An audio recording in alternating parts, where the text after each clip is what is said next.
आधी गावाचं आम्ही पूर्ण सर्व्हे केला. त्याच्यात मी अनेक प्रश्न मुलांना विचारले, कुठला विषय आवडतो. त्याला कुठलाच आवडत नव्हता, कारण काहीच येत नव्हतं. तुला कुठला आवडत नाही, कुठलाच आवडत नव्हता, कारण येतच नाही आहे काही. मग अशा मुलांना आपण जबरदस्ती तू पाठांतर कर आणि परीक्षा लिही असं सांगणं शिकवणं चुकीचं आहे. पण ही शिक्षणाची गोडी कशी लावली?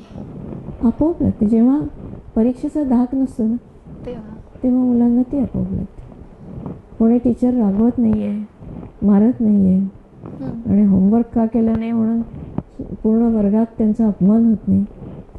अभ्यासाची गोडी आपोआप लागते. आणि माझं स्वतःचं उदाहरण आहे.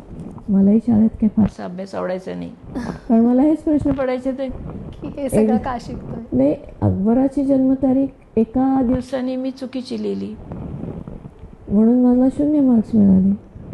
तर मी टीचरला प्रश्न, आमच्या शिक्षिकेला प्रश्न केला की 300 वर्षापूर्वी जो शिवाजी महाराज होऊन गेले त्यांच्या जन्मतारखेबद्दल अजून घोळ आहे आणि तुम्ही अकबराचं काय विचारता मला. त्या निरुत्तर होत्या, पण ती वस्तुस्थिती होती.